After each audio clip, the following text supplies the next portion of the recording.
If it's free, then you're the product. When did you discover an entrepreneurial spark? Oh, that's an easy one. Dragon's Den. Think about what you're doing. If you're spending 5, 6, 10 hours a day on this little game, you might think, oh, it's a nice little game. But how have you got to the point that you are now 2, 3, 5 years down the line and you have lost weeks of your life? How does this lend itself to the rest of my life? Those big sort of questions get answered in your dreams. Is there a way I can use some knowledge about neuroscience to protect myself from being pushed in a direction I don't want? The one thing you don't want to do. Welcome to this episode of Behind the Hustle. Today we have with us Gary Quigley. So Gary, you are into AI automation for companies. I think you have a different angle on it than a lot of people do. Yes. So it's going to be very interesting to hear about. And then I think your passion in life is neuroscience. Exactly. So I'm very interested to hear how that works with AI, how it works with business, and how it works with life in general. So Tell us a little bit about yourself. Okay, so I'm now 38. Obviously, you know I've traveled to Dubai. I've met yourself here. And my background is primarily in tech. So I've been in tech for the last 10 years, specifically from the service desk. So the service industry actually fixing support tickets. You know, hello, this is Gary. Can I help you write an issue? I did all that. I actually, before that, I was in more customer service roles. I didn't do very well at school because I found that I was dyslexic and dyspraxic. So actually many entrepreneurs or people that start in that journey, it's I built resilience quite early on because I had challenges quite early on in life, through the school system. I was always trying, I always want to do my homework, put myself forward for things, but my results wouldn't equate for my efforts. So it's very, frustrating growing up. And then when I started getting into, the service industry, like pubs and supermarkets and all this sort of thing, I again was really struggling. So that was actually the first time I discovered that I really like systems thinking. And it's pointed out to me because I was in a position where I had failed uni, I'd gone back, I failed again. And I was working in what they call a leisure centre, sort of like a hotel, but on a site. And I really struggled there to use the till, the POS. Yeah. And I struggled with taking orders or anything like this because you're trying to take in so much information at one point, and my brain wasn't really built for that. My brain was built for very slow, methodical, sit me down and teach me. But in that environment, it's just go, go, go, go, go. So obviously with my lack of confidence through failing and knowing where I was in life, plus my neurodivergent issues, I wasn't a very effective employee. And then because I was, my manager basically said to me, I'm sorry, I've got to let you go because you cost me money. We're a profit-driven business. So you're great with the customers, this and that, but at the end of the day, you're costing too much money. I've got to let you go. So I said, look, I've never been fired from a job in my life. Please don't do that. I said, give me a week and I'll see what I can do. So in that week, I purely on instinct, I took pictures of the till. I went through, all the screens. I took pictures of the bar. I took pictures of the site. I actually was walking around the site and everyone was like, I thought it was your day off. I was like, just leave me alone. I'm doing something, right? And then I went home and I put it in an Excel and then I linked the Excel to a PowerPoint. And it wasn't a really complicated flow. It didn't have workflows or APIs or anything like that. It was a very simple Excel, but it's just the way that was formatted to me in my brain made so much more sense. And I studied that for 2 days. And then I went back and I did really well at the job because I then had the confidence to know, I linked the in the Excel sheet to this PowerPoint and had visual stimulus. So I can kind of picture myself being there, going through all the getting the ales and the spirits and where everything was. And also I was at a crisis point because I was going to be let go from what's considered a stopgap job when I just spent the last 4 years studying web design. And obviously I'm massively in debt now and all this lot because of the way the system works in the UK. So yeah, I was at sheer desperation. I just reacted and I ended up creating a system that worked for me. And then from that point, I did really well at the job. I got 4 guest mentions, which no one in the bar has ever done. I got very confident. I kept telling my boss, leave me alone on the bar, let me run it myself. And he's like, you sure? And I was like, yeah, no. Once I got a bit more confidence, I just kept pushing the boat.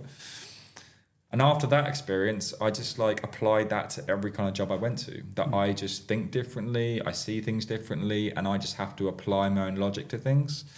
So that's kind of the reason I kind of tell that is that kind of factors into everything in my life now, not just work, but in life, in my relationships, in my friendships, understanding myself more at that like fundamental level of how I think and how I see things. Has shaped like a great deal of my life, and I do think it's in large part how I've ended up coming here today and doing what I do in AI. Okay, very interesting.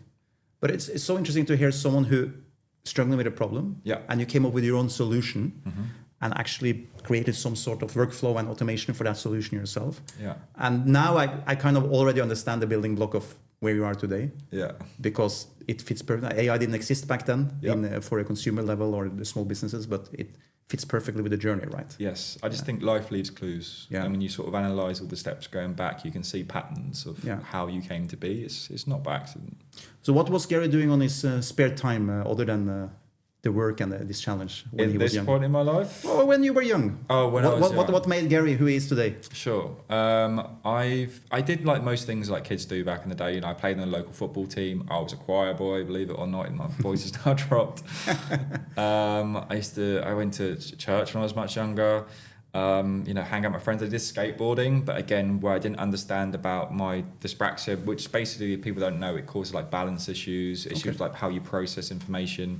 So I was skating for like 2-3 years, and my mates are like kick flipping downstairs, and I'm over here in the corner just trying to do like one flip, or trying to ollie higher. Basically, I was just at a much lower level than my friends. So although I was hanging out with them, we're drinking, we're partying, there was a bit of competition. You all want to see each other do well and elevate and go up and that sort of thing. So yeah, I did skateboarding. Computer games was a big thing. I used to play honestly until my eyes felt they were like burning out of my skull. I was obsessed with, in particular, Driver, because I had the steering wheel, I had the pedals, and it's maybe a bit of too much information, but I actually passed up losing my virginity at 16 to play Driver. That's terrible, but it's true. My first business, because game is a passion of mine, so when I was 18 years old, I stopped school, I opened a computer game shop. That was the first thing I did. Nice. Complete failure. I didn't know anything about the business mechanics yet, and right pricing and driving the customer in the door, but I learned so much. And then everything else just built from there. But I went straight for my passion of my first business. No, I get it. You don't really like pick what your passions are. You just try something, and if you find you're really aligned to it, you're in. And at that point in my life, it was just a lot of games, a lot of games, but good times. Yeah, I still rate them. There's nothing. You see our parental generations; they might have been a complete waste of time. Yeah. But today you see gaming is such a huge industry. Oh God, it's bigger than Hollywood. Yeah. Yeah. And it's just growing. Yeah, absolutely. And this region is really tapping into it, right? They want to own the esports. They want to do a lot of investment in that, and it's great. Mm-hmm. Finally, people can make a living in something. Because there's the streamers have more live viewers than anyone else in the world. Oh yeah, it's incredible. It's created so many opportunities. Yeah, it's absolutely crazy. So I'm happy to see that evolution. I wish I started my business 20 years later. Yeah. But hindsight's a beautiful thing, right? Yeah. So when did you realize in your journey? So you had many jobs. You worked in IT, basically IT delivery, right? Kind of servicing and then delivery, I think I heard. Yeah, so I worked for the Coast Guard. So basically, if someone had a technical issue, they would call and I would fix their problem and come to their desk and talk them through how to fix it, or we might apply a fix through code or something like that. But it was like first line straight second line. But in terms of my job history, I've had a lot of jobs. Yeah.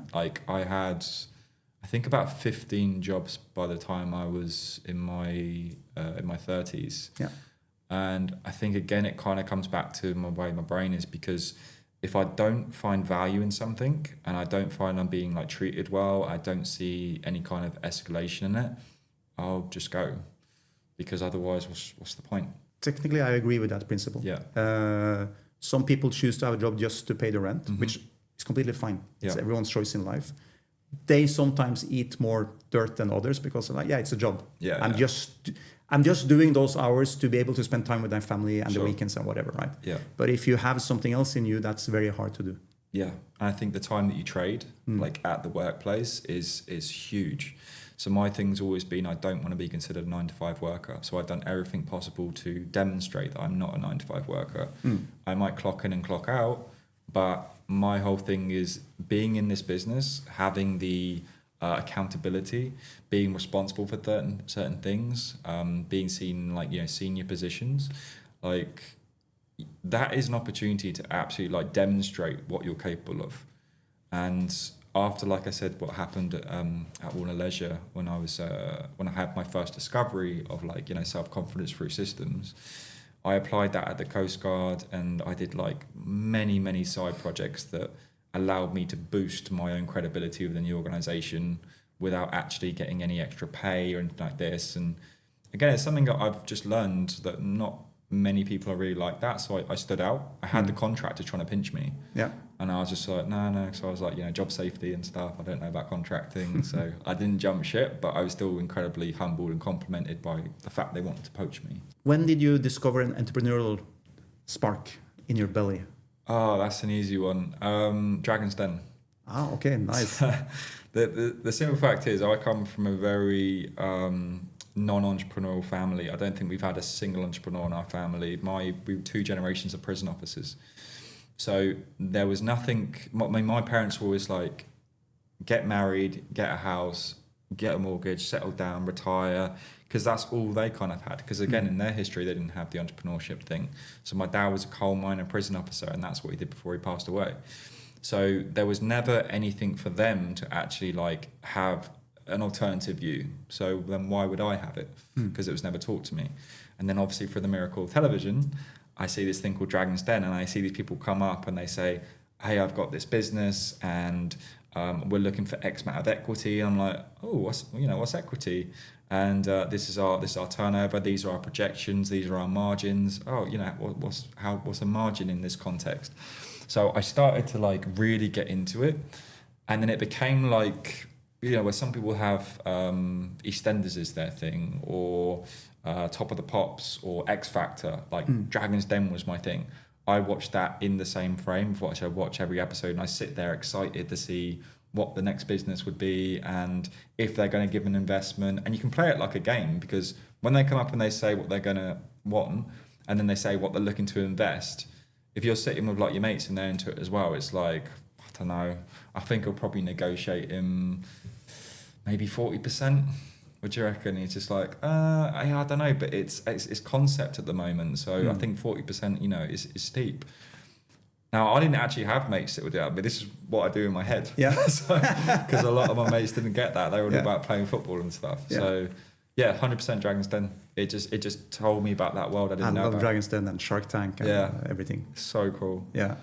And again, it shows that there's 100% a market for it, and you just got to think how many entrepreneurs have been created just by the very fact that show exists, and it brings that world to people. Favorite dragon? Favorite dragon, Theopotheus. Okay. Yeah, like his character, and I love the fact they're all self-made as well. But Theo's character, I love the fact he's very fair, but he's honest, and he can be very direct when he thinks and he uses these terms like, I'd rather stick pins in my eyes and stuff like this. And I do think it's warranted, because at the end of the day, some of these people are really not respecting the opportunity and the fact, okay, it's a TV show, but they're there and they're basically saying like, oh, well, why would I give you this sort of business? And there was actually a guy, I'm trying to think of his name, he's an Australian guy, very young. He was almost like the younger version of Peter Jones when he came in. Really want to remember his name. But anyway, he said something along the lines of, because they said, well, what are you going to do for me? And he said, look, I have companies come to me and ask me to take equity in their company without any investment from me. So I'm not going to justify myself to you. You clearly don't understand my value or my worth. So my offer is my offer. And I was sort of like, yeah, damn right. That's the whole thing. These people have been there, done it, and you're sitting there in front of them. Yeah. This might be your one shot, and you're gonna backchat them and all this lot. And it just drives me mad. I just think people waste such an opportunity. It's became such an interesting concept, because both Dragon's Den and Shark Tank became like the largest incubators in the world because of the PR effect they have, right? The free marketing. Yeah. So even if you don't get an investment, the smartest thing you do is that the day it goes live, your website is unscaled so that it can handle any traffic. You have all the sales, you have the stocks, you can just take that momentum and run with it, right? And as featured on Shark Tank. As featured on Dragon's Den. And you just sell. Yeah. And the funny thing with that though is sometimes you start selling and the company doesn't have the right of life, but you can ride that wave for 6 months, and then maybe they dwindle down, right? But it's hugely successful, and I love that show. Yeah, same. It's one of those that I have to stop myself from watching because otherwise you get sucked in and watch it, right? I definitely made that mistake. Yeah. But so what from now you realize Dragon's Den is I want to. How do you go from that and your background to figure out what do I want to be starting a business in? Well, for me, like there's Simon Sinek starts with start with why, which I think is a great concept in the Golden Circle, and I recommend anyone to look at that if they're trying to find some purpose in life. But my thing was always like not the why, but the when. And I know there were several specific moments that really and it's not subtle. They hit you like a brick in the face because you're just like, I need to change my life now. Yeah. Because if I don't, I'm not going to take the next steps, as it were. And one of them was when I was at the Coast Guard, and this lady that I was helping out with IT issue, and she had all this paperwork on her computer, and I said to her, it's nice to meet you, yada yada, and how long have you been in the company? And she said, I've been there over 40 years, and I was like, oh wow, that's a long time, da da da. And she said, I started out in this branch and this and this and this. And I said, okay. And what sort of positions have you had in that time? She goes, just this. I was like, so since you kind of started for the last 40 years, you've only ever done this level of position. You might have changed in different departments or something, but in terms of the level that you're at, because we have I think it's AOs and EOs and all this sort of stuff, and you level up. Now, just for context, I went up within 5 months to the next level. I don't know how hard it is in her industry, but just what kind of shocked me was she was not shocked by that answer. That she was not telling me why that's happened. She was perfectly happy. But for me, that just blew my mind, because I was like, if I'm in an industry for 40 years, I better own the company. That's always just been my logic. If I'm going to commit myself to something for that long, there's no way I'm just at a point punching in, punching out. That's crazy to me. And so that was one where I was just sort of when I realised that I had this sort of thought process over, I didn't understand how this woman could be content, because I'm never content. I'm always pushing for the next thing. Yeah. And then the other one was later on when I'd left that job and I went to another place, and I turned to my boss and I just said, Mark, don't you want more out of life than this? And he said, what do you mean? I said, well, we come in, we do our bit, we help people with IT issues, we put this project forward, yada yada, but nothing really changes, and when's the next sort of jumping point? And he just sort of said, you've got tea when you want it, biscuits in the cupboard, what more do you want? And I just thought that answer was so insane. Yeah. I just spoke to the person, because again, in the employment world, they're almost your first mentors as well, apart from I think your parents are your first mentors, but in a business context, your employers are, and you want them to inspire you, you want them to put something in you of just I want to be where you are, or I want to elevate myself thing. And when my own boss is sort of in my mind given up, this is it for him, he's not trying to scale, he's not trying to grow, he's not doing anything different, I just I've got to get away from these people. It's a very typical trait of an entrepreneurial brain though. Yeah. Because you can't grasp why people just want a job. Yeah. I have no problem, because you need all sorts of people in the world. Yeah. But absolutely. I do really believe you need entrepreneurs to drive the world forward. Yeah. You need entrepreneurs. You need countries who allows entrepreneurs to fail without tripping them up for the future. So that's what you want. Yeah. Because you can't start a business and just be successful over and over. No. Typically, if you fail 20 times, now you're really good at it, right, in the end. But if you get blocked after the first one, you will not go and try the second one because you can't afford it. Yeah. Maybe you have family, maybe you have to pay rent, you have to do something. Yeah. So I think countries who gets that right, it's such a massive advantage for the future. And then you need everything, right? You need someone like your parents when your company grows and becomes extremely established to do the job, right? And be happy with that, which is the cornerstone of what you do. But then you need someone with the drive to go and really innovate and do other things, to be at the top. And I agree with you. If the manager of the company says, it's fine like this, I just last week we were speaking to someone. She works in the jewelry business, a watch company that's expanding, and she's a driving force, right? She reminds me a bit of you when I go to a networking event. She has this magnetic energy, and she just talks to everybody. And she's like for me, it's like a female version of Gary, right? She's Italian. I want to meet her now. Yeah. She learned, her boss was like, yeah, but the company's okay now. Like if we grow 5% over the next 3 years, I'm happy. And she got so mad. She was like, you hired me to grow 5%? No, I'm not interested, right? This is what I want. And if you don't want that, like, why am I here? And I like people like that. No, and I think hopefully that was a wake-up call for the manager, for the boss. Because like, wait, you're right. Why am I content now just... You shouldn't grow at all costs if you reach a certain level of company size and security, but you still need people who wants to build, right? No, that was it. And the thing was, it wasn't a wake-up call. Like I said this thing and they didn't understand where I was coming from in terms of like, well, you've got security. And I was just like, I can't do it. But then straight after that, I actually decided I was going to do my TEFL because I've never really lived abroad or really pushed the boat out in that sense, took any big risks. So I thought, you know what, I'm going to do what all these people do when they go out and they live and they teach English somewhere abroad, and I'm going to look into it. So I did my TEFL, and I mean, I could do it now. I could go to a foreign country and teach English quite easily. But the one I had my eye set on was China, and this was around 2000, 2002.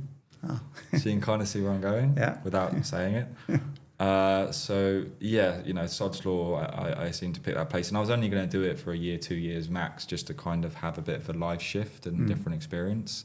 And obviously because of those times, I mean, for a lot of people, their plans change, stuff like this, but because I obviously I put my notice on my flat, sold my TV, sold my PlayStation, I was still gaming, chucked away a bunch of my books, basically just because you have to break your life down to suitcases. You know what I mean? When you're making that decision, just like I've done now. And you realise when I made all those sacrifices and got rid of all that stuff, I didn't feel much different. And I was like, I don't actually need it. So am I going to completely lose that momentum to just go back to a job? So that was the first time I actually did my first kind of business or entry into it. I did, like many people, e-commerce, drop shipping. So I did a drop shipping store during 2002 times. I don't even know if you can say the word anymore. You could get demonetized for everything, but everyone knows what I mean. So the thing that I did was actually at-home fitness equipment. And I remember that I ordered something as myself as a sample because, like I said earlier, I'm a very methodical person, very measured. So obviously I had a system, and I had all the items that I was looking to sell, and then I had all the countries of which they will be posted from, and then I had the actual difference in prices and the difference in delivery times for all the different countries, so that I knew when I order it, if I want to order it and do it from this country, it'll cost this much, but it should arrive within this period, right? So I did all that, and all I did was I did a sample product, which was a reflex band. So I ordered it. Supposed to arrive in 10 days. It took, I think, about 14, 15 days. And I paid extra for delivery because, again, when you do the dropshipping thing for Alibaba, it's like typically like 4 weeks, and I thought that was too much. So I'd rather pay more and get a quicker delivery time for the customer. And when it arrived, it just basically, it had Chinese writing all over it. And it looked very cheap and wrong. And then I was like, oh, that doesn't look good. So then I was like, because my website's all nice and has pretty pictures and has like all American models and all this sort of stuff on it. So I know what I'll do. I'll buy a light box and I'll buy an SLR camera. And I'll take professional photos of things and I'll put that on the site so it looks nicer. But then I was like, but then I'm doing that to make it look better, knowing it's going to arrive like that. And I just felt a bit dirty about the whole thing. I just didn't like it, and I'll just go out of it. So I never made any money. I didn't pursue it. And that was like 3 months I'd invested to set that business up. I'm sure you learned a bit of stuff though. Yeah, no, absolutely. Yeah, all the systems and stuff to link the supplier, and the fact that like if you order at a certain level, the supplier will give you certain advantages, like you can put your brand on it, or certain suppliers even won't work with you unless you order at a certain level. Different ways of like shipping it. Like I said, you can do the standard Alibaba, which would be like 4 to 5 weeks. There was actually a change in the law when Trump came in. So what everyone did used to do in terms of a mechanism for delivery, that was now taken away. And there was all these forums saying this is the next best option. So there's all that. And just generally, doing a website, putting your products on there, learning how the Shopify thing works. I mean, it's great. It really is great. I do think it's become very saturated, but from what it was in terms of what the kind of infrastructure and stuff you would need to have a business like that, to now open their doors for anyone for 30 quid a month, it's crazy. Yeah. I love the fact that people can do it. I think it's incredible. I think what you learned, even though drop shipping has like it's fallen off a bit right, to the traction of it, but if you did it, you learn all the skills you need to run an e-commerce. Yeah. Right. Yeah, absolutely. You know the marketing. You know how to manage the stock. You know how to set up the funnels. You need to know everything. Yeah. You didn't even mention marketing, but to get your clients, you need to market it, right? Yeah, of course. So by touching everything. Yeah, branding, outreach, lead generation. Yeah, it's all part of it. And from there, what was next after this? Property. I literally, it's almost like the checkbox of the entrepreneur when they start out of like, drop shipping I did, property. So the reason I did property is because my mum, being the fact, again, older generation, prison officers, very regimented like ideas of what you should do to be safe. You need a house, you need a family, you need foundations, no risk anything. So she wanted me to get a mortgage. And to me, the idea of a mortgage makes sense if you have a family and you need to provide that dependency and that safety and that, that foundation. But if you're a single person, like you put everything into it. And again, because of the ways things have changed now, where back in the day, the household or what they would charge for a property, it doesn't matter if you're single, in a couple, in a family, the price of the property is the price of the property. Yeah. So if you're a single man, it's all on you. You pay the entire mortgage, you pay the entire rent, you pay the entire legal fees. It's all on you simply by the virtue of the fact you're not with someone at that point. And that's just, it's a lot.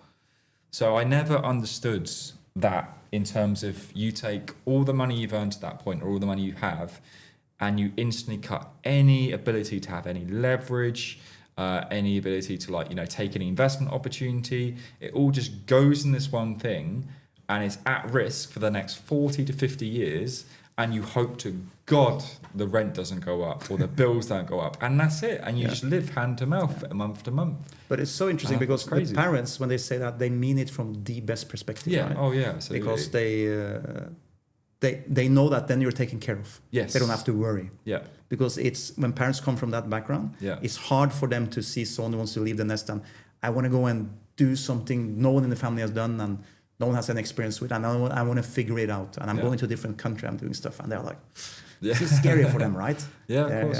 I remember when I really started traveling abroad, and when I technically moved around a lot, but just business-wise, but when I literally said, listen, I'm moving. Yeah. And I remember especially when I moved to Lebanon. Yeah. And I was like, okay, I'll see you guys. I'm like, we're dropping you to the airport. I'm like, why? I'm just going to the airport, right? But for them, it wasn't even Europe anymore. It was such a big realization that it's really going somewhere and we have no clue because they don't know anyone there. They want to take you the furthest they can physically take you. Yes, because they realized, and I realized only later, right? Yeah. Because they even refused to leave the airport until I was going through the final checkpoint. I'm like, you can go home. It's 4 a.m, right? Go home. And they're like, no, we're going to wait.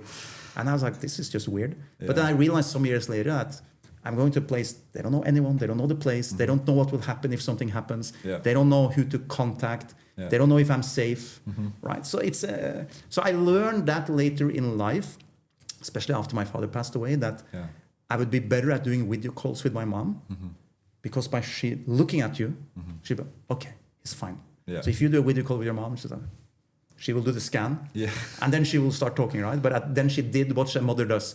Gary is okay. Yes. That's it. Yeah. And you can't hide anything from your parents. Exactly. Yeah. And it's such an interesting dynamic. I actually had a similar one because when I went to Romania, that was another business I tried to start. I tried a web design business in Romania. She was in such denial that we arranged a time that she was going to drive me to just the Newport, just the local town, just to get a bus so I could then go and get my flight. And she was in such denial that I walked through with my suitcase and I said, "Are you ready?" And she goes, "Oh, where are you off to?" I was like, "Mum, we discussed this. I'm going to Romania. I don't know when I'm going to be back. You know, it's all the unknown and this sort of stuff. I had friends over there that were going to help me get set up." And she was like, I was like, "Oh, I can't take you. I've arranged to meet the girls." And I was like, "Mum, you genuinely may not see me again for like years. You realise this." But again, she was in such denial. She just couldn't believe that it was actually kind of happening. I was like, "Mum, it is happening. You have to take me. Because if you take me or I get a cab, I'm going." And yeah, it was very strange because I was actually quite angry at the time because obviously you want your mum to be doting and be like, "Oh, I love you and I'm going to miss you," and all sorts of stuff. And she was just so nonchalant. Like she was just giving me a lift to like the cinema or something. Yeah.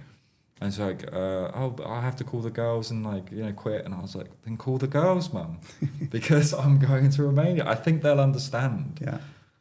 But yeah, sorry, there's just the interlude there. I had a similar thing, but on a different side. But yeah, the property thing. So because I didn't want to get any mortgage, but I wanted to understand the property market because it was the same way I got into IT. I Googled what are the 10 biggest growth industries, and it gave me a list, and I just went that one, and that's how I picked to go into IT. Yeah. Similarly with when I've found myself, you know, going more of okay, I'm really going to try now to start a business and take this really seriously and basically give myself more security in life. Google, what are the 10 biggest or most successful investment structures? Property. So I was like, okay, this is a world I don't understand. I think Mum would like it if I understood it better. So I just started going down that thing of property courses and mentorship, and I've learned every property strategy under the sun. I was an active deal sourcer. So a deal sourcer is like an estate agent, but for the investor. So the way it works is I go out, I secure the property, I tell you the exit strategy, I tell you how we can leverage it, whether it's a buy to let, whether it's a rent to rent or a rent to SA like Airbnb. I tell you like the local demographics of the area, why this is a good investment area. I do all my due diligence. So the whole point is you come to me as an investor and I say I'm going to sacrifice the next 3 months of my time and you won't pay a penny until I've literally handed you everything that you've asked for in terms of the kind of properties you invest in. So I understood it. And I understood it from a point of view of why it's beneficial to invest and why it's beneficial to me. Because at this point in time, my time is worth less than their time. Simple as that. So because I understood it, I could put myself into it. And then that got me into the world of dealing with high net worths, understanding exactly what that is, how to meet them, where to meet them, networking. Again, this sort of grows your confidence, it grows your portfolio, it grows what my friend calls your network asset value. So if you can be in a room and you can talk about property investment, gold investment, Bitcoin, crypto, not Binance, blockchain, the more kind of things you can engage with in conversation, the more value kind of add to the conversation potentially, because you can say, yeah, I understand a bit of this, a bit of this, a bit of this. Because I personally think everyone should be a generalist first and then find the thing you're passionate about and then just go all in with that. Been a generalist all my life, but then I learned over the years that, wait, there are a few things I'm actually really good at in that general path. Yeah. But it's kind of been my specialty. Someone wants to open a company or something, they would bring me on early on. Because I'm very clear on my framework, what needs to be done to take the company off the ground. So I know that if you hire me as a first generalist, I'm typically like the right hand of the founder, right? I understand his vision, then I take care of everything else so he can go and do what he needs to do. Yeah. But I'm very aware that my job is to structure it and over maybe X amount of time, hire 5 or 10 people who's really good at what they do. Yeah. And the day I walk into the office, I have nothing to do. I did my job. Yeah. Now I can go on to the next one, right? Yeah, that makes so sense. that kind of worked very well. But then when you've been doing it long enough, enough companies, you realize there are certain of them that maybe certain skills you outshine. That I never found anyone else who does it better. It sounds a bit arrogant maybe, but it's just when you've done it long enough, you realize, oh, well, I'm really good at that part, right? So like many people, you get into the property machine, and I mean, I don't know if you look up, but the actual people that succeed in property is incredibly low. I think it's largely to the point of, I'm not going to say any names or particular companies, but you are basically sold the dream in a sense. You are put down the garden path of, you can be a millionaire. And don't get me wrong, people do succeed and it works for a lot of people. But one thing I think frustrates me is people take people's money far too easily. And they don't really have a conversation with them. I just think if you're going to take tens of thousands of pounds of someone and without even engaging with them for like a half-hour conversation, I think that's wrong. Yeah. If you're going to do it over a website page, a sign up over the phone, just always talking about what the investment is, not who you are, what you've done, where you've traveled from, what point you're at in your life, because it's not right for everyone. And I do think these companies kind of sometimes target people when they're at a very vulnerable position. They need like a Hail Mary, But yeah, I did several property companies. Again, I'm not going to say any names. Some were very good, some were not. But the learnings I take away from it were very valuable. One of which in particular, so when I actually first went networking, because without a doubt, networking has been one of the most beneficial things to my life as a person and as a business. And the first time I went to a networking event, it was a property event, and I was so nervous. I had a 3-piece suit on, I was sweating, and it was actually, it was raining. So I had every reason to not go in my head. All these things are like compounding, and I was just like, no, something's telling me not to go. I shouldn't go. It's fine. And I was a very nervous person. But I said to myself, look, I said I was going to make a big change, and I've done these steps, and I've started doing all the things that the books say. Everyone sort of reads these entrepreneurial books that open their mind to things. And I went to this event, and at part of the event, they say, everyone stand up and say, or when you take your turn, you stand up and say, what's your name? What do you do? What are you looking for? So I said, my turn, stand up. And I said, my name's Gary. I'm a property sourcer in Southampton. I'm looking to work with my first investor. Simple. Now, a guy came up to me when we're doing the networking bit, and he said, do you say you're a property sourcer? I said, yeah. I said, can we have a chat? I said, yeah, of course. So I went downstairs, sat at a table, and he said, gave me a little bit about himself and his business, and he was a contractor, a development contractor. And he said, I'm looking for either a car park or a commercial building that I can convert. My budget's 1.5 million. And I was just like, okay. That's probably the first time I actually heard that number in person, or, the big M, as it were. And I had all my documentation all printed out and laminated, and I took him through what the process would be, and he was very impressed, actually, so that went well in my favour. But the thing was, I didn't understand the difference between a commercial property and a residential property, because my training didn't teach me commercial property at that point. So when he said, what would you charge as a sourcing fee, I just referenced what I knew. So I said it will be anywhere, it would normally be £3,000, but because you're my first investor, and I'm being very open and honest about that, and it's more important for me to build my reputation and build my experience, I'll do it for you for 1,500. Because again, in my limited mindset, I'm like, no one's going to give them a better price than that. So all I'm thinking about is the price. I'm not thinking about the credibility, the experience, the skill set, anything like this. So I went home skipping, thinking I've just secured a potential massive deal and all this is going to happen and all this sort of stuff. And then I was surprised when the guy wasn't answering my calls. And then when he's saying he needs to speak to his business partner, and when he's not answering my emails, and I'm trying to follow up and it's not going anywhere. And I was like, I don't get it. Is that still too expensive? Should I have gone cheap? I should have just done it for free. This is, again, limited mindset. When I spoke to someone since, not only have they pointed out to me that with a commercial property, you're selling for between 1 and 2% of the sale price, That's the sourcing fee. Yeah. So I'm charging 1,500 quid for a 1.5 million deal, of which I should be asking for 1% of that as a bare minimum. I've completely shot my credibility. You just told him, yeah, I have not done this before and I don't know it yet. Yes. But inadvertently. Yeah. And by the same token, I'm his emissary, right? I'm going to go out, I'm going to speak to all the commercial agents, I'm going to beat out all the developers, the commercial, all of the sources. I'm going to beat them all to secure you this deal, and I don't even know the basic fundamentals. It's 1 to 2% of the sale price. Yeah. So again, great lesson, but it was the lesson I took. One, yes, obviously about knowing my stuff, but two, the power of networking. So the first networking event I ever went to, I got a 1.5 million deal on the table. Yeah. Now, if I was a little bit more senior and I had done commercial conversion, whatever, maybe that could have turned into something great.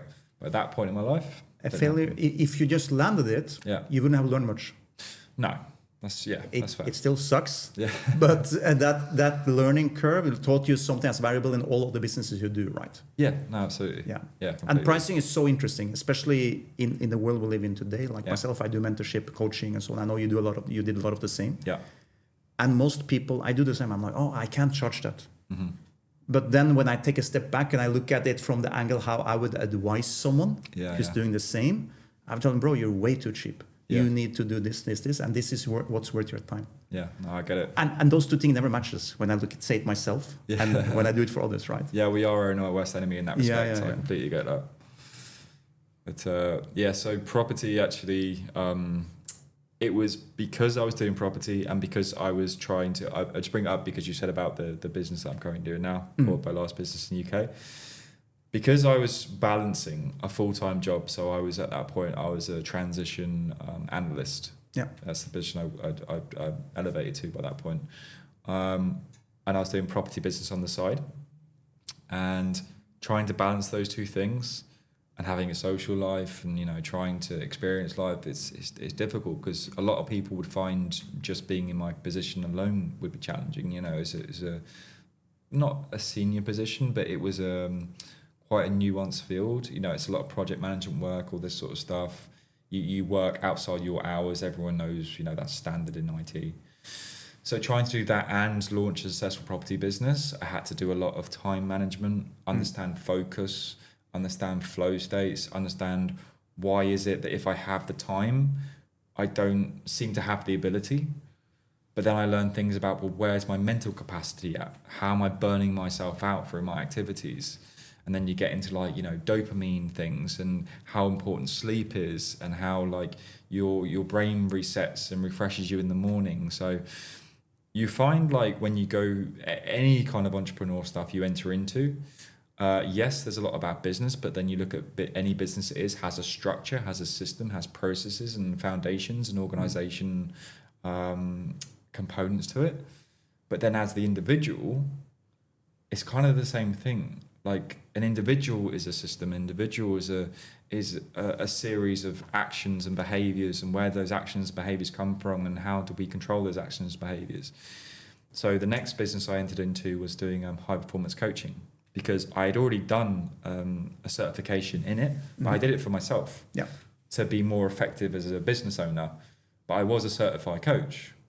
So then I had my friends that I was helping in their businesses or teaching them something about, themselves or neuroscience, whatever it is, basically tell me that I should be doing this because I'm good at this and I'm good with people. And so, I just started, once I sort of found out I had no connection to property, I just did it to make money, and I've never been that motivated by money. The next kind of transition business was to, do high performance coaching, because I always love, when I look at the property stuff, the thing I enjoyed most was meeting the investor. So how did you pick your target audience for that? For high performance coaching? For high performance coaching. Yeah. Who did you go after? So essentially it would be CEOs, directors, C-suite execs. The reason being is because they have a very unique set of pressures. So say, for example, someone like me, right, someone that was an IT technician would not be my target market. Reason being, because they're doing something at quite a low level, of which I don't have that much responsibility.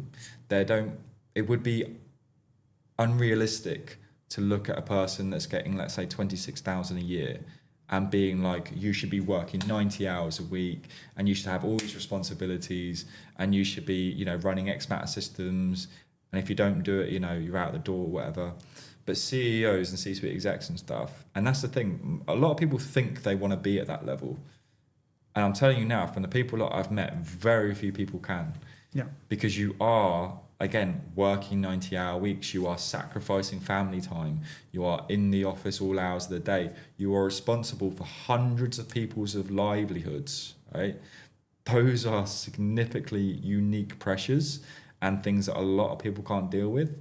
And what it typically means is that person that's operating at that level is not looking after themselves, is not taking the time to actually invest in themselves, their health, their mental health, their physical health, because they're so overstretched and they just don't see a way out. So yeah, when I do my kind of KYC and all that sort of stuff, that would be my target market, C-suite execs, directors. Something very interesting, I just want to, it's on the same topic, but a bit different, because I noticed a trend the last 10, 15 years. Yeah. So you have these extremely high performance CEOs with the pressure, they have the family, they have everything. Yeah. And then it became this trend that I also need to do this ultra skiing race. I also need to do the ultra run or a marathon or something, right? So they add that into the mix. Yeah. But they forget that the athlete, the professional athlete, when they're in the office managing 200 people and millions of dollars and the stress and everything, the athlete is resting. Yeah. He's sleeping. Yeah, completely agree.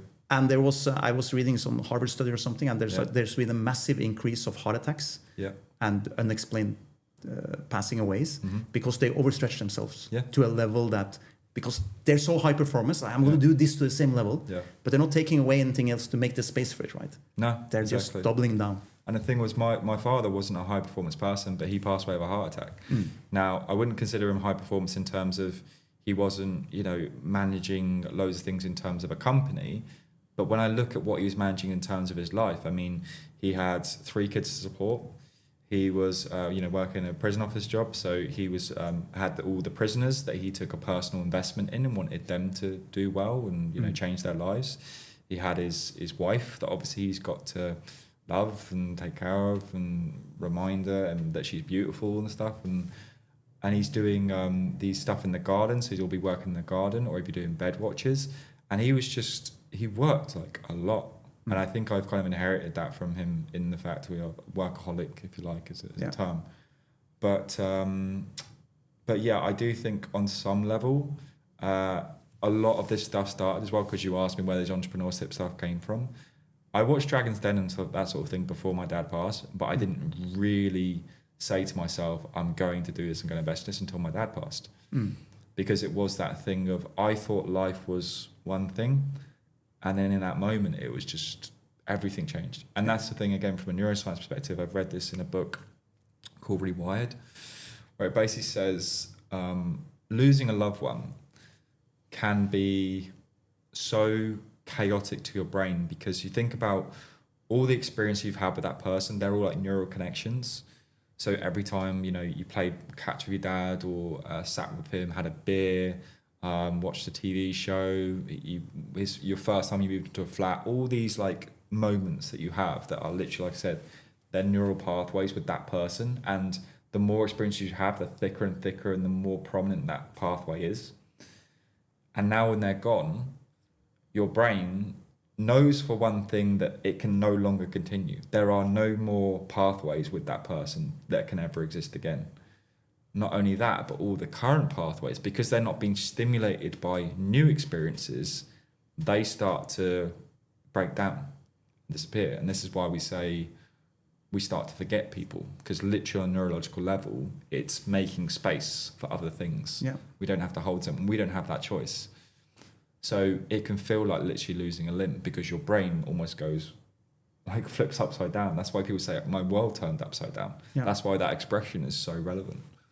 So we'll get back to the neuroscience. I want to understand how you but it's such an interesting topic. And I'm not used to hearing people doing entrepreneurship caring too much about it. Right. They being a workaholic is not bad. If you're an entrepreneur, you almost have to be a workaholic to be successful. Very often I would see someone on a podcast something will say, oh no, I'm not a workaholic, I'm very like, I do 8 to 5, I'm super successful entrepreneur. But when they do, they forget to mention the 20 years where they were. They're successful now, right? Most people are not successful out of the gate, and it's just chill, 6 hours a day, and it's all under control. It's not true. No.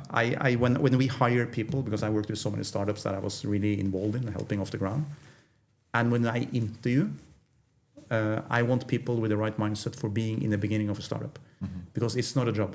No. And I tell them, being in a startup is a lifestyle. Yeah. You have to make that choice, but you have to be aware what it is. Yeah, I agree. You grow to a certain level, now you start hiring people and I'm looking for a job and some security and I will do my job really well. I wanted to give me performance metrics and at the right time. In the beginning, you need people who understand that this is a lifestyle. The hours might be long. There might be a lot of stress, a lot of changes that you just have to live with. Yeah. It will never end up the way you envision it to start. Yeah. But I think the best example we had, so a tech company in Europe, in Germany, I worked with. So we had a young lady who joined straight from university, and she worked as a right hand of me for a year. Brilliant, and such a hard worker, and such a sponge of information, right? And whatever you gave her, she would just figure it out and go and run with it. A lot of ups and downs and challenges. That's why I had to go and stay with that company for a year to do a lot of fixes. And she never asked a question. Weekends, nights, whatever happened, we just had to get the work done. Yeah. And she was going through, she was about to get married, everything. She just sacrificed. But I told her a few times, and she came back and told me later that was true. I said, 1 year with us will give you minimum 4 years worth of experience anywhere else. 1 year with a high performance startup, with all the chaos and problems and everything, she was hired as the youngest ever to run the offices, the office manager of a large German corporate. Right. And she was 15 years younger than anyone they had ever hired. Yeah. But they spoke to her and they were like, this is the girl to do it. And she was impressed, and all credit to her. But she accelerated learning. That's what you get. But you give something up to get it. That's why I'm saying it's a lifestyle. Right? And it speaks volumes about your character. Yeah. The fact that, because the thing is, I think, especially now in the new generation, people don't realize, like, if you really want to go and start a business, entrepreneurship and all this sort of stuff, then you're basically entering into a world where you don't really ever clock off. You have all these components in your life. I kind of see where this is going, your building blocks, right? And it's interesting because since I know where you are today, it's such an interesting conversation because I don't know the backstory, but I can see the red line, that red thread coming through it. Yeah. And I'm like, okay, that makes sense because of this, right? Please. So what exactly did you, after the coaching, what did you do? What's your business? So the coaching is still my present business in the UK. Okay. But you expanded on that. Yes. So the only thing that I did, because the thing is that when you're trying to seek out, CEOs, execs, and all these sort of things, they're the hardest people to get hold of. Yeah. Because they obviously put their barriers up. They're the ones that everyone wants to talk to. It's not only the fact that they've got the kind of money, but it's the fact of the way that they operate, their connections. I mean, they are the most desired people. They can't afford for people to steal their time. Exactly. And they're very precious about their time. They don't want to have their time wasted. So having basically what is essentially a stranger contact them or come to a networking event and very quickly try to convince them why, we could work together and I might be able to help you with this. Because one part of it as well is they have to be incredibly vulnerable to admit they need help. You know what I mean? So it's completely antithetical to kind of how they perceive themselves. I mean, when you look at the color schemes that's in that book, Surrounded by Idiots. So you have your reds, your blues, your greens, your yellows, and your reds are to be your CEOs. They're the power drivers, the authoritarians, the ones that have to be in control all the time. So for them to say I need help is going completely against their character. So it's very difficult to basically get clients, as it were. So I never really got my ideal client. I worked with a few people, but it was mainly to help them in their business and help them in themselves by, I called it the masterpiece day. So the whole idea is what I'd call not a lead magnet as such, but my entry into the more longer term program was showing them what could be achieved in the space of a day or 13 hours. So my company's called Peak 13 Consulting. That's why. That's okay. The yeah, so yeah, now yeah. I don't have to ask. That's it. And I love telling that story because I like the fact my name has a story. And it's not just, oh yeah, I like the number 13 or I was born on the 13th. No, it's because the 13 hours you have in a day can actually, basically you can get a week's worth of work done in those 13 hours. Because when you are in what I call now deep flow or flow state or focus work, whatever it is, basically when your brainwave pattern is actually aligned more to what you're doing, this like alpha state, time moves slower. The way you approach tasks changes. Everything else kind of like fades away. And it's quite a cathartic experience because not only do you feel great because you're like achieving something and you're doing all your things and you're ticking off all your tasks, but you're normally what happens when you check your watch, like, oh my God, where has like 5 hours gone, whatever, like I haven't done anything. With this, you're like, has that been half hour? I've done all this in half hour? How's that possible? So I would compound it when I did mine with physical exercise. So I would do, use the Pomodoro technique for 25 minutes on, 5 minutes off. But in those 5 minutes, I would do push-ups or squats or something like that. But anyway, so with these people, I would show them what's possible in a day. So because then I've always believed it's the best way to work is work from a point of proof, not theory. So if I can show someone what they can do in a day and they have the evidence because we've recorded it, they then can't say, oh, but it's not for me. I can't do that because I've got X neurodivergent issue, I'm dyslexic or whatever. It's like, no, like we did it. This is your baseline. Now what we have to do is increase that baseline, increase that baseline to the point that, let's say 5 weeks from now, your standard is like up here that you never thought would be possible, but I've proved it. And the whole point was that I can do that in a day, very, very rapid transformation, because as long as the environment's set up, because you have to spend the day with me. This can't be a thing where I send you a PDF and you crack on. It's not about that. Yeah. You spend the day with me, I show you what's possible, I take you through my framework and my methodology. You sit there like, holy crap, I've just done all this stuff. Yes. And now, if you want to go further, let's do the next stage. Didn't get anyone to do the next stage, unfortunately. 13 hours. 13 hours. How did you come up with that? What's the breakdown of the 24 hours of a day? Yeah, so you need a good amount of sleep, obviously. The recommended is, I think, between 7 and 8 hours. But basically where it came from is like, I would wake up typically about 4 a.m.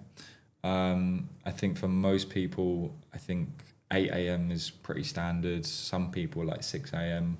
But basically somewhere between 6 a.m. start and 8 to 10 p.m. finish. Like, and again, there's nuance to that. You can balance it here and there. But when I did mine, it was like 13 hours. I could like absolutely destroy a day in 13 hours. But do you leave space? So you have 8 hours of sleep. Yeah. 13, 21. So that leaves you 3 hours for... But what I mean is you have to have some kind of a buffer. Yeah. Because not everything's going to go perfect. And if you say to yourself, I'm going to wake up at this time and start, and you're so regimented that you don't have a kind of buffer. But you still need to eat. Yeah. You need to take a shower, you need to exercise, you need to do some other stuff in here, right? Yeah. Or is some of that crammed into the 13 hours? No, so it's all in the 13 hours. So the whole point is, like you were saying earlier about the recovery stage. So you're either fully on or you're fully off. Okay. And the idea is that you have the first stage, if you like, where it's in like 3 hour blocks. So again, when I did mine, it was in 3 hour blocks. So you have your 3 hours of active work, and then you have your 1 hour of active recovery. And I think it's 3 hours of active work, 1 hour of active recovery. And within these 3 hours, I'm doing the Pomodoros as well, you see. So I'm getting 5-minute mini breaks, and those 5-minute mini breaks, I'm doing exercises. So I'm physically stimulated as well. So I don't go into autopilot. Yeah. But yeah, it's kind of like that. And then you get to a certain point, and I think you have a 2 hour break. But yeah, essentially it was like 13 hours when you equate it all together. And from this, you started going more into AI automation workflows. Yeah. And this part of it, right? Yeah. I've been in tech for the last 10 years. Yeah. And that's been my bread and butter, if you like. And my last role was I was a service design transition manager. So I would introduce new software products into the company, and basically my stakeholders were the service delivery team. Yeah. So for the project managers, their stakeholders are the business, the execs, the CEOs, directors, whoever's asked for the project to be created, or clients as well, I guess. For me, my responsibility was to make sure when this project lands, when it's delivered, when the service delivery team have to look after it, that everything is there they need. They've built confidence, they know what it is, they know how to respond to tickets, they know who to go to, what the escalation points are. So they're my stakeholders. So it's like a project manager, but it's more from the service delivery and support side, which made sense because of my background. Here we pretty much, in my industry, for like digital bank and so on, we call that a delivery manager. Oh, okay. Everyone knows exactly what he does. Yeah, delivery manager. And he's a delivery manager, yeah. Perfect. Because I had this kind of background, and when I would go to these networking events and I talk about neuroscience and I sort of come alive, but what I was finding is I wasn't necessarily able to help people in their business directly. And there's one particular experience with a lawyer that I had, and I said about the neuroscience and this and the flow states, and he said, "Can I be honest with you?" And I said, "Yeah." And he goes, "I don't give a shit." I was like, "Okay, thanks for that." And he said, "Look, me, the people that I deal with, tell me how I make more money. Tell me how I make my employees happier. Tell me how I deliver better for my clients. Give me some tangibles, because all the stuff you're saying sounds great, but it's one element, and that element needs to lead to money, to lead to growth, and that's the part you're not addressing." So off the back of that, I like to think I can take constructive feedback.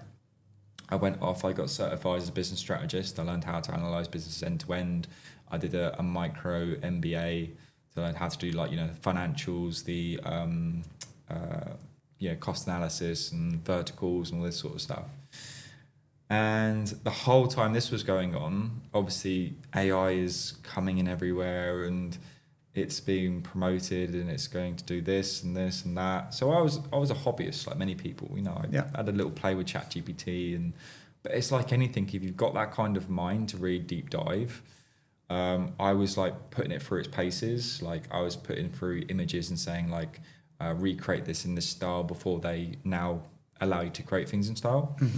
I was using different tools, Merlin, Perplexity, Claude, and I just sort of saw how, with my background in project delivery, I was like, so many people keep coming to me and saying, how did you do this with AI, or how do you use it? Because they're seeing my social media posts of me experimenting, basically, whether it's vibe coding or prompt engineering or whatever.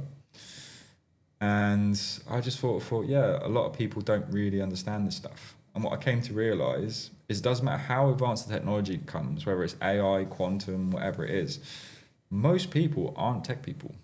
And they never will be, because it's not their field. So if this is all jobs, and this is all IT jobs, but we know that all IT jobs affect all jobs, because all jobs pretty much are driven in some aspect by IT, then in the future, that little space is going to be AI, and it's going to be even smaller, because again, not all tech people really want to get into AI. So I just sort of saw the opportunity. And I thought, like many people, I need to be in the space to some degree, because this is where the future's going. And I realised that with my background, I'm actually quite primed for it. So, it just made sense, really, to make that transition. So if I'm now you did the move to Dubai. Yep. You still have your coaching business in UK. Yes. In Dubai, are you doing the coaching business and the new startup, or you're doing just your... No. So in Dubai, the idea is that it's purely AI audits. So I help businesses to understand where the AI fits for them, and I give them an ROI from a cost-saving, time-saving perspective. The audit itself is actually free. The reason being is I'm realistic. I'm new. People don't know me. I mean, you'll know that in Dubai, reputation is everything, and your connections are everything. So I have to separate myself or differentiate in some way. But you're not wrong on that. Like us, big buyer of technology, many companies come to us, and even the biggest ones, they still offer me free audit first.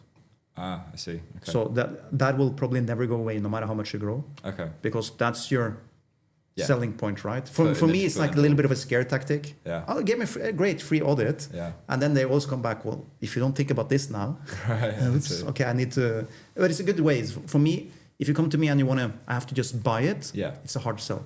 Yeah. Give me a free audit, very low effort from my side to get it done. Yeah.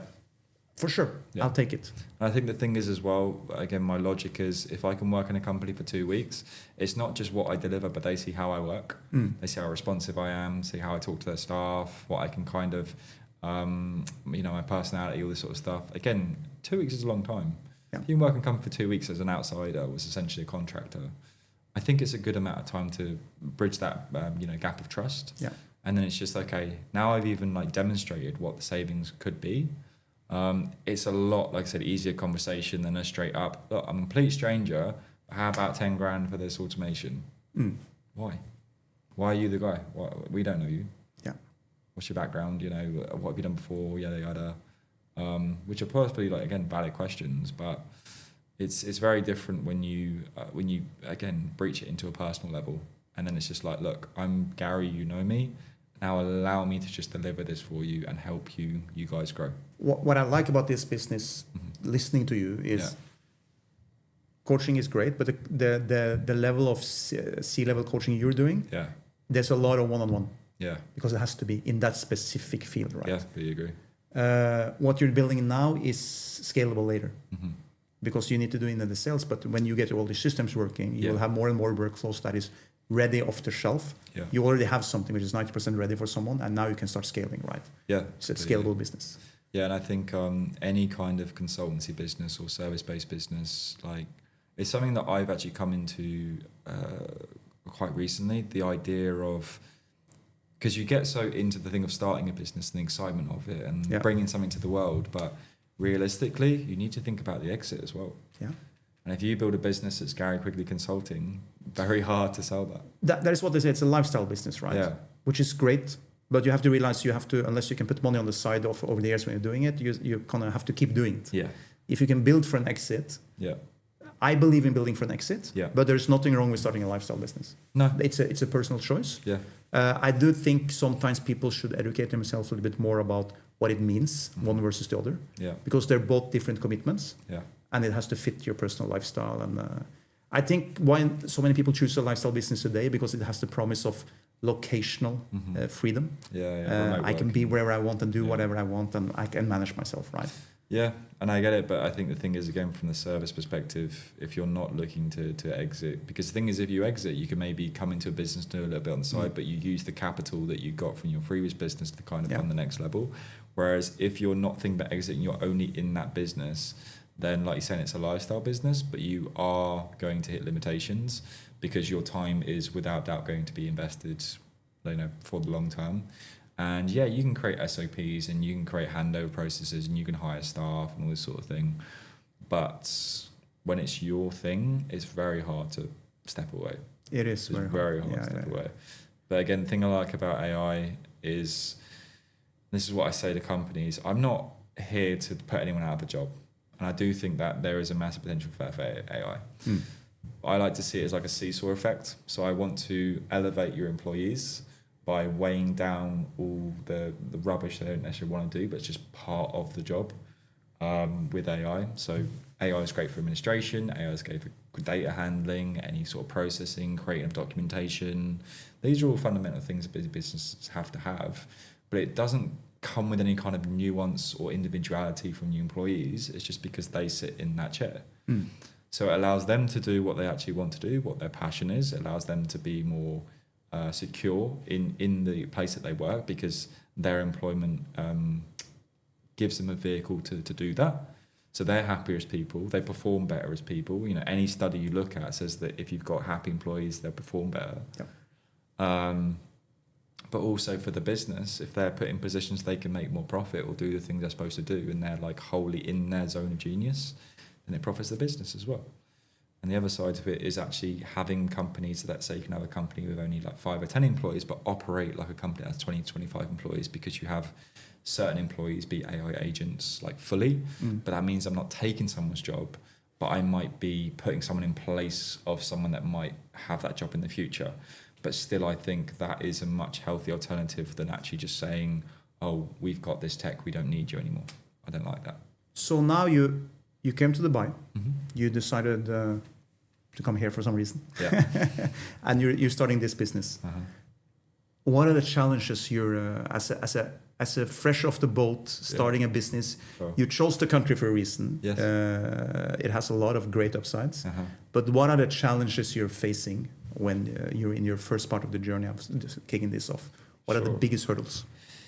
It sounds strange, but what really would have helped is just one PDF that just said Dubai Starter Kit. Yeah. Because you find everything out, as you go. So let's say, for example, when I started out, I don't have a car to drive, so I'm getting the metro. So I'm getting paper tickets. And then I find out you get this null card thing, which is like, then you just top that up. And I was like, oh, what an amazing convenience. I didn't know that existed. I started people using it. If you do the Careem app, that's like an app that many people use to get taxis and stuff. But if you do Careem Premium, which is 20 dirham a month or 19 dirham a month, you get 10% back on every ride you have. I would literally have probably about 300 dirham right now if I had done that sooner. The prices of things, because the thing is, when you get your flight and you look at the hotels and stuff, don't think that's going to be the price. Like, work out the season you're coming and what the seasons are where the prices shoot up, because everything shoots up. You see in the supermarkets, you go in one thing and like inflation literally happens week on week here. It's crazy. So yeah, food will go up, hotel prices will go up, accommodation, flats will go up, entertainment, activities, whatever goes up. So be prepared for things to jump by at least 3 times. That's been my experience. Also, the business setup. So I spoke to several people that basically said, oh, it's easy, essentially. It's usually followed by it's easy and I do it. So if you need business setup, oh, I could do that for you. you know? And the thing is that what I've kind of learned is, my friend used a great expression recently. It's like, people will pour honey in your ears in Dubai. In that, oh, it's just so easy, you just I send you this invoice and then I'll take care of everything and it's all fine. And there's so many things here. You got your free zone, you got your what's the other one? Free zone and mainland. You can set your company up outside of Dubai, which is cheaper, but then that comes with certain caveats and risks and future things to think about. You've got the freelance visa, you've got the open freelance that they don't do anymore. Now, certain people say freelance visas aren't even worth the paper they're printed on. Other people say it's got to be an LLC, but an LLC is the most expensive. There's incubators, there's official government things that set it up, and then there's obviously, like I said, every Tom, Dick and Harry that will do it for you. And also, one thing I didn't know is it actually costs to take your business down as well. Yeah, so again, from the UK, this is my only point of comparison. You can set up a business in half hour, it costs you 14 quid. Set up a business here, minimum is going to be 5 grand, and that's not saying up in probably the best way, but it's like the middle ground, if you like. No, you can get it done cheaper, but again, to do it any level of like compliance and like professionalism, I would say about 5 grand is a minimum. So yeah, business setup is a lot more complicated for a lot of reasons. I think the people you meet as well, the people I've met have been such a blessing, because it's very easy to come here and not have a plan or any direction and just try to go by a feeling or something. And I think a feeling can take you so far. But when you really start to like bond with people and exchange stories and start to meet on a human to human level, you start to see how other people have kind of made it and what they do and their kind of individual journeys. And then you start to visualize, okay, like that's similar to me. And this person comes from perspective and look where they are and look where I am. And it doesn't seem like this massive thing anymore. So yeah, it's just, say the challenges. Accommodation. If you don't find a place like quick and say, I want 3 months and I'll pay whatever, don't basically try to do it month to month, because if you're not on top of it, like your rent will go up, or they won't renew it, and then you've got to find a new place all over again. And again, with the change of the season, very hard to do.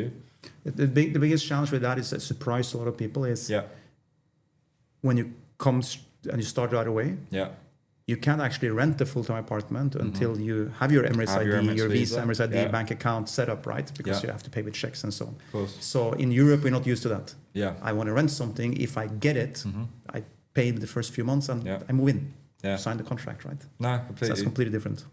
Yeah, I think for challenges, it's just that, like I said, if you could have like a PDF, like a starter kit of Dubai, it would be fantastic. Just a one-page thing would be amazing. I mean, I don't have kids, but I've learned about the education over here. Very, very expensive. Yeah, it's very good. Yeah.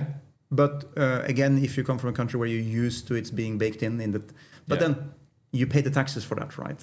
Yeah. So here you have the liberty of not paying the income tax. This is true. But then you pay for education. Yes. Which is a fair trade-off in my point of view. Yeah. No, that's I've seen incidents when couples they have 2 kids and they're reaching university age. And they would literally sometimes pack up and go back because they are maybe stuck in a job. They're not running an entrepreneur or something, stuck in a job where they know that their upside on salary for the next few years won't maybe pay for it. But honestly, the school system is really high level. They're based. Most of the schools here are based on the British system. Ah, okay. Which is great because I learned that from some friends of mine. So because they knew they were moving country at some point. Yeah. And they said the British system is great on one thing is that you're in level 4, 5, whatever. You can move anywhere in the world to a British system school and slot straight in. There's no difference. Oh, wow. One from level 5 to 6. I just moved to any country and a British school. There's no question. Yeah. That's the same. Okay. And I like that system a lot. Yeah, so we'll tip in the cap for the UK. I'll take that. Actually. I think, probably the last one I would say is the way that the roads are built and the way everything's set up. Very easy to like look at something and think, oh, it's 20 minutes. I'll have a nice walk. Don't do it. The amount of times that I've been, because the thing is, it's not just the heat. Yeah. Dubai is not set up for just going on a stroll. Like you will go on a stroll and you will find there is no ability to actually get where you need to get to. You'll come across a motorway or a gated area or something where they just don't expect people to just walk around, it's just not. It's a very interesting comment because the first years I would be very aware of the same. Yeah. And in Europe you're used to like just walk. Yeah. Right. And I just figure I'll walk there. It's a nice walk anyway. Yeah, right? Yeah, of course. So I think 2 things happen is the heat. It's not. No one thought about it. Technically, we're in the desert, right? Yeah. So you don't see it, but we're in the middle of the desert. Yeah. You have the heat, so it's not really traditionally set up for walking. Secondly, I think Dubai UAE in general has been so successful to a level that even the original planners couldn't plan for. Yeah. They had the vision, but when they built the largest highway in the world in the middle here near downtown, Sheikh Zayed Road, it's the most lanes anywhere, right?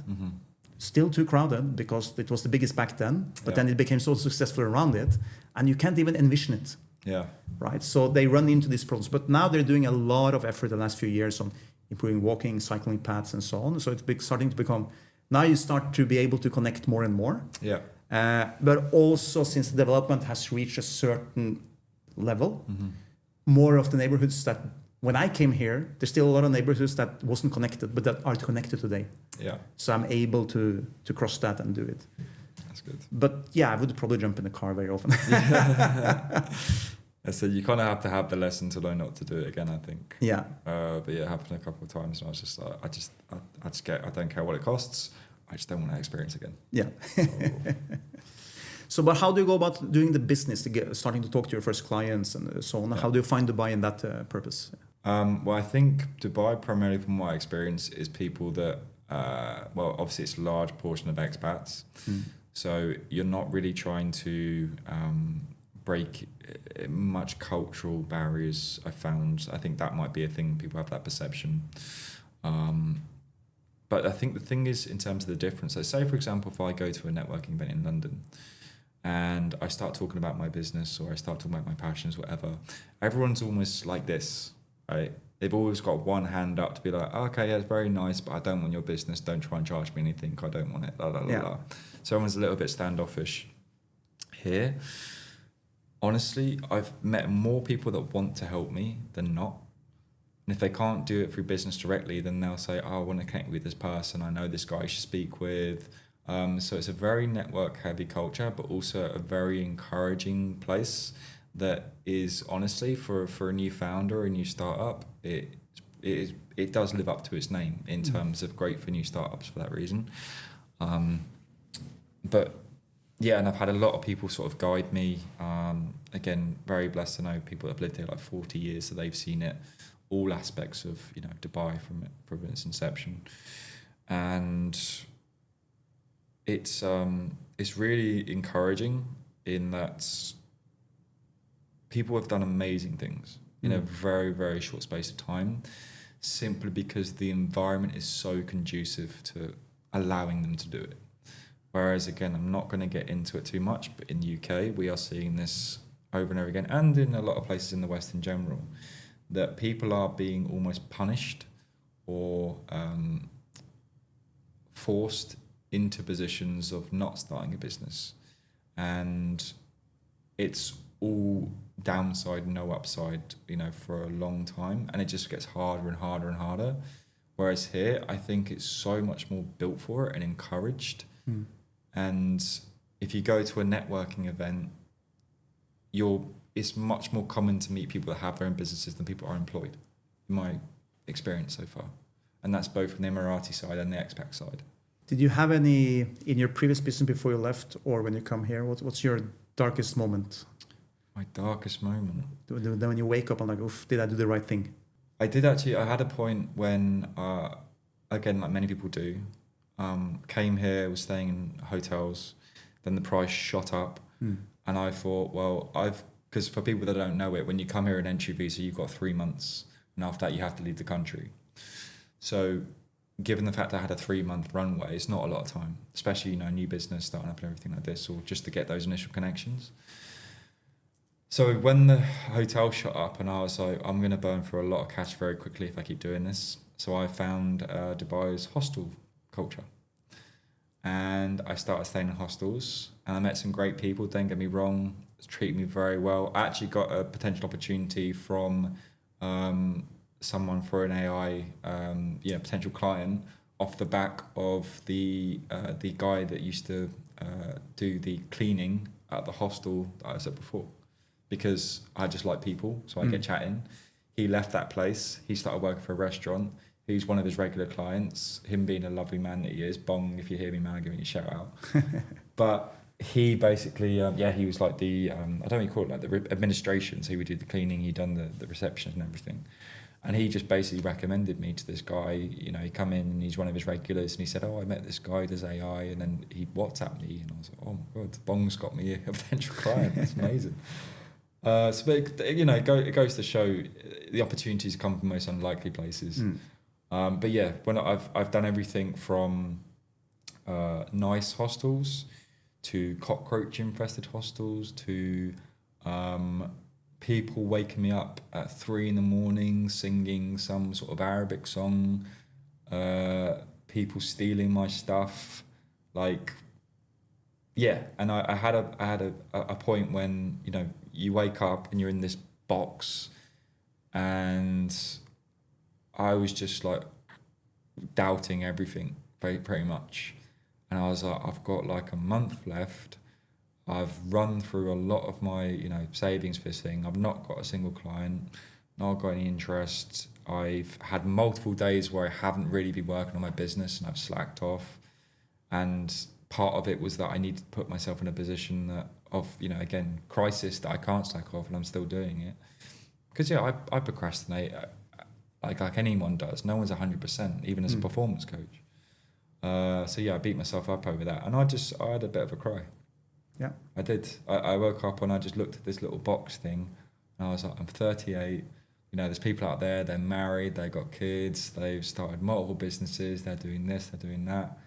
And I think I've done it. I've done all the right things. I took all the right moves. I sacrificed and I read all the books. And I did all this. And I just had a moment of reflection and I had a little cry. It was tough, but I think it was needed. How do you tackle the emotional part of that downside. Yeah. And then I'm sure there's the fear of tomorrow. Where am I going to be tomorrow? Yeah. But how do you tackle that in a positive way to go out and keep building for your goal? For me, it's very easy to like live in the moment and be like, okay, this is all it is, and this is my future, my reality, and I have no way to get out of it. But the best thing you can do for yourself is look at the evidence of the past. So I've had multiple occasions where I've had to build some kind of measure of resilience, and I've been through tough challenges, like I said, losing my father, dropping out of uni twice, situations that I can't go into, but yeah. And the thing is, I'm not unique in that way. Everyone's had challenges, right? But the thing is, your challenges, they give you the body of evidence that you need to be like, I got through that. I had those thoughts before at this point, and look what happened. And then X, Y, and Z came together, and I'm here again. Yeah. And it was never supposed to be easy. I knew it wasn't going to be easy. I knew it was going to be tough times. And just resonate with what you have, not what you don't, and resonate what you've done and what you haven't. And to be honest with you, like I did this thing called Love Brain, which is like a neuroscience program, like a cognitive training. And they teach you gratitude journaling, 10 things every night before you go to bed.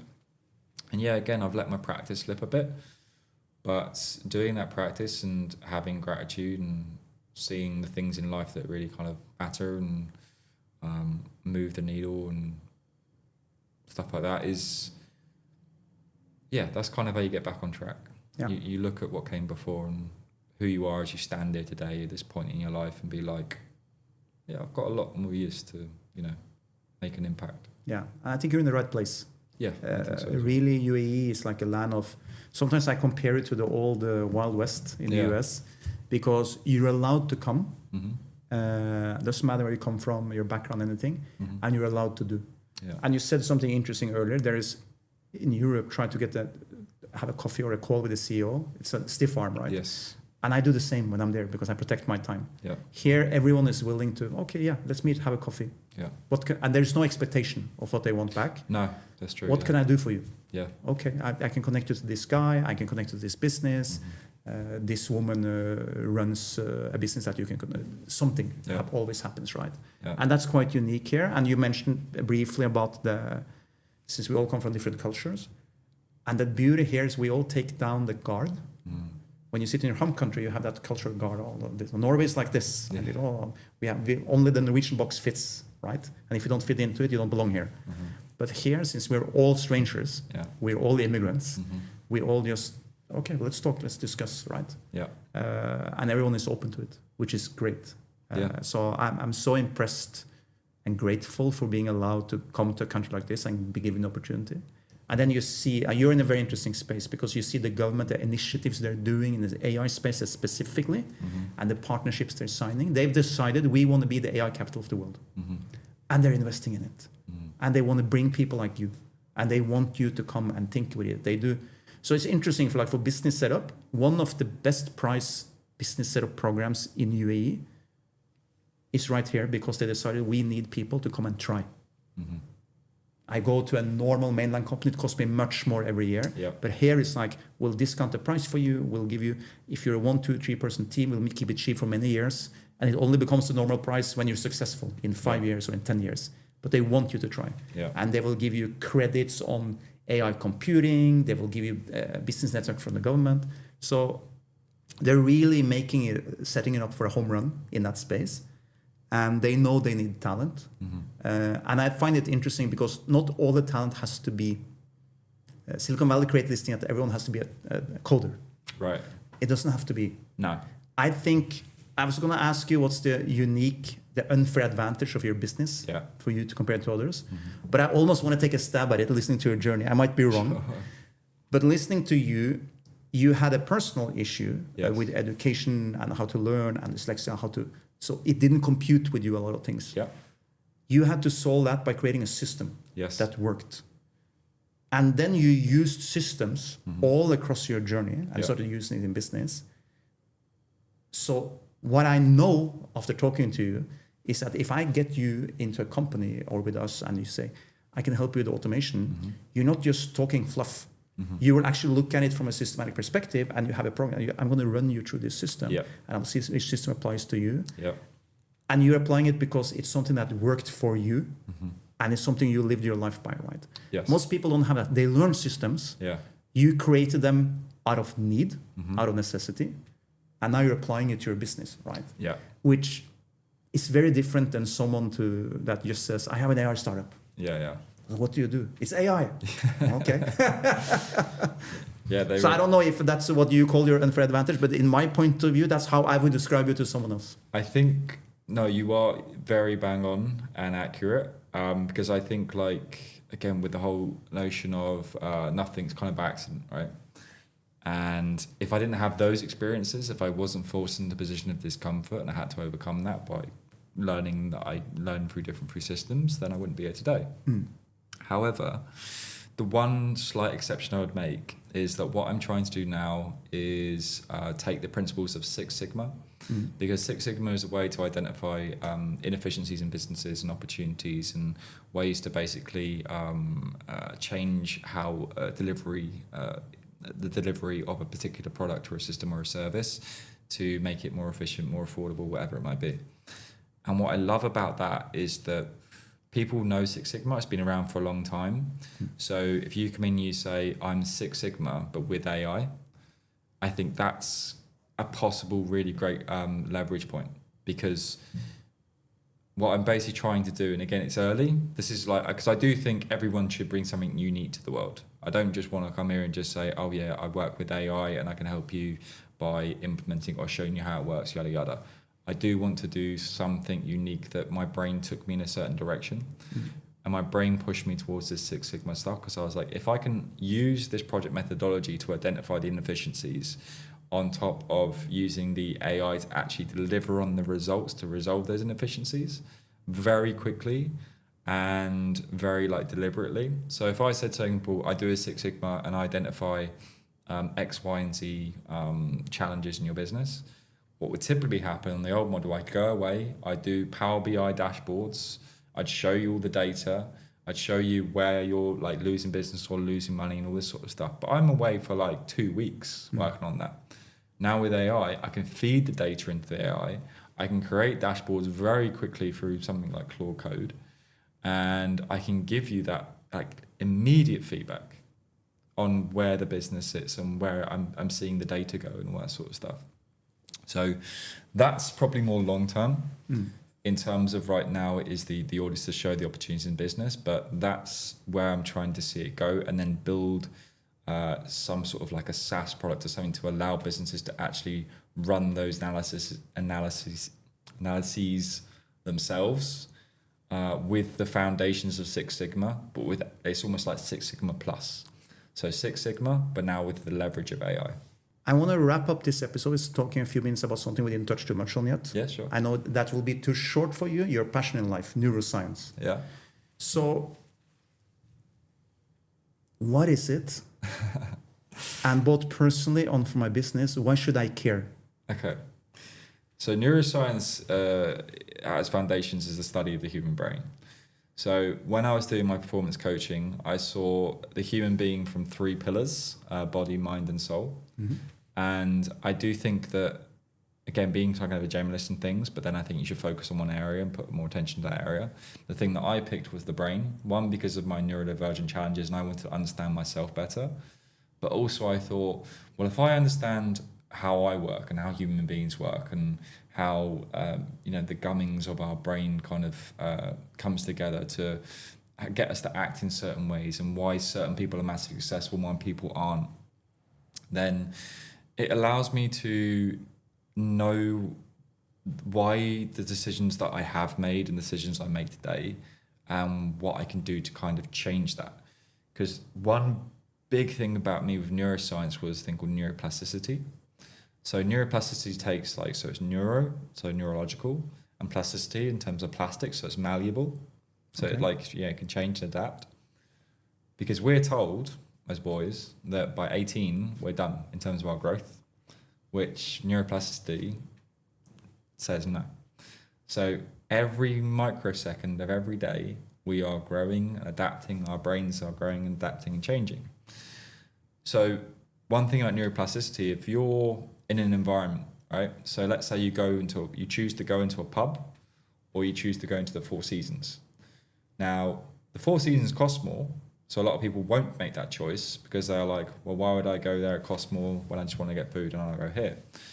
What they don't really appreciate is all the other things that come with it. So you're going to the Four Seasons, and yeah, you might cost more for your drinks, your food, whatever, but you're around other people who are also chose to go to the Four Seasons. You're being constantly waited on. The service is better. They care about you more, at least they pretend to. But your experience in that moment is such a higher level that the cost is justified by all the other things you get. So when I kind of learned that, and basically that my brain has a job to do, and your brain can only do its job because it's built on the last thousands of years of history. Like, we have more in common with the caveman. Genuinely, we have more DNA running through us that is linked to those times than what we have today. More than we want to admit, right? Yeah, exactly. That's why we sometimes fall to our most pro-magnum, states or instincts. But technology is 200 years old. It's nothing. But we seem to think that that's our ancestry, and it's not. So then we're like, well, why is it when, I get upset and I get angry, I lose control or something like that? It's because, well, maybe back in the day of your caveman ancestors, you were the protector or something. I'm not, again, a lot of like what I'm saying now is kind of theoretical, but you can kind of see where I'm coming from. When you understand that we have got more in common with people from those times, and the fact that we would never leave the cave unless we had to, we never venture out or... So is this a good example of, in layman's term, in the modern world, right? Yeah. So why, when I'm a kid, I'm afraid of the dark? Okay, perfect. For me, that is, in my understanding, Yeah. is based on, yes, cavemen were afraid of the dark because when you can't protect yourself and you don't see what's out there, right? Yeah. So because I didn't have a door to lock. Yeah, of course. Right. So when we're born... Are we now in the field of neuroscience when we're discussing that? Yeah, absolutely. Okay. The thing is, from the point we're born, we have two fears: the fear of falling and the fear of loud noises. Now, all other fears are learned. That doesn't mean that it can't have some tie-in with the ancestral history of the cavemen and stuff like this. But if you have the fear of the dark, it would mean that something in your history, some experiences or some things you're exposed to, whether it's TV show or someone told you something or someone told you that reality is this way, you saw reality a certain way, meant that for whatever reason, you not being able to take in your environment terrified you. So that would be neuroscience, because for whatever reason, your brain was shaped to get that understanding that you fear that. I fear heights. I believe I fear heights because there is this narrative around heights being scary. And it's all in TV, it's in media, whatever, and I consumed enough of that I now fear heights. Now, can I overcome that? Absolutely. Because once I get over that initial thought process, now a new memory comes in of like, oh, I've done it. I've overcome that. And you do it more and more and more and more and more. And now what you previously thought was your fear, or what was a true fear, is no longer a fear.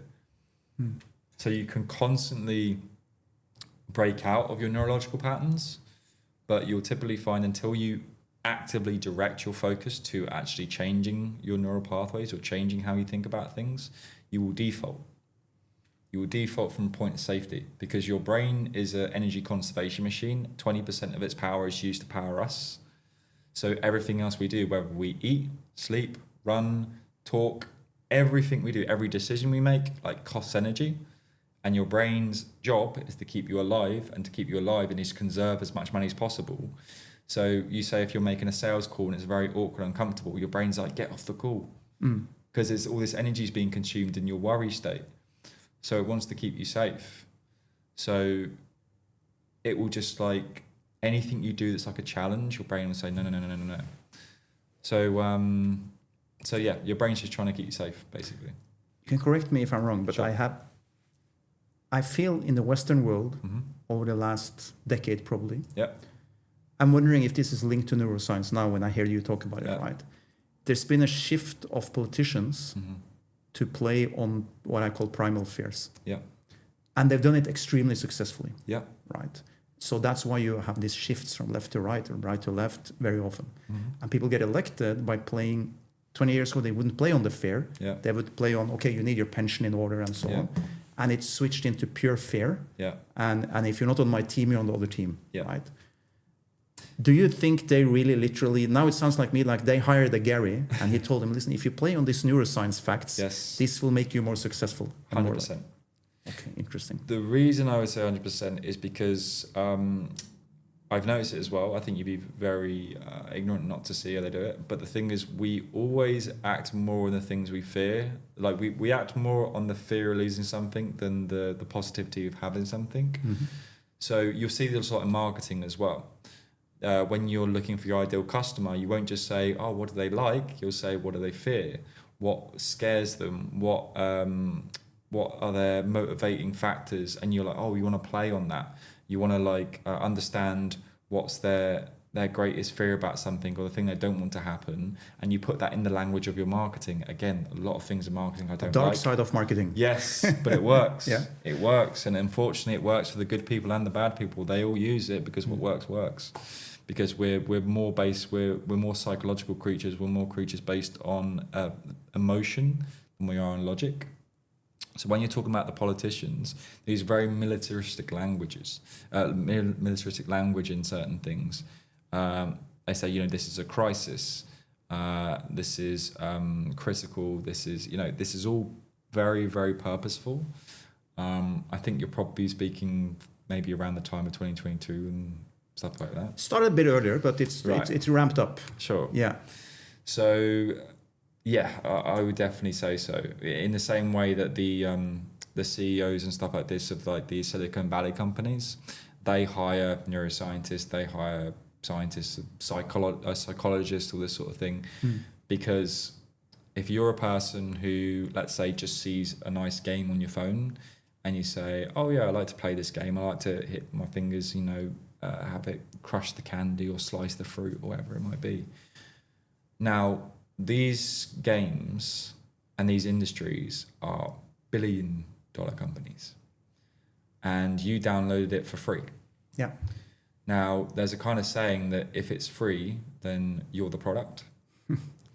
Because think about what you're doing. If you're spending 5, 6, 10 hours a day or a week or whatever on this little game, you might think, oh, it's a nice little game. But how have you got to the point that you are now 2, 3, 5 years down the line and you have lost weeks of your life through playing these games? What's equivalent to smoking sometimes? They say if you smoke, you use like 4 years of your life if you're a chronic smoker. I guarantee if you weigh up certain people and how much they spend on these apps and stuff or social media and you consolidate all that, anything, basically time they're spending on their phone, not in the real world, they're losing weeks, months, possibly years of their life on these things. I think I want to ask you about a final thought of the day. Yeah. Because I think we touched on a topic where we pretty much need 2 or 5 more episodes to discuss this. But you can see why I love it. Yes, I can see your passion in it, and it's so interesting. What can I do as an individual? Yes. Is there a way I can use some knowledge about neuroscience to protect myself from being pushed in a direction I don't want? So I can take the fear out of it that someone is trying to put in me to force me to do a decision that might not be my best decision. So the way I would express it is the 2 most important parts of your day are the time you wake up and the time to go to sleep. You call them the AM and PM bookends. The reason why they're so important is because before you go to bed, and also if you want a good day, start with a good night. A good night's sleep, I should say. So basically before you go to bed, you're taking all the information of the day, all the conversations you had, all the stuff that you did, all the actions that you took, all the thoughts that you had, everything. And you are basically going to bed with those thoughts, right?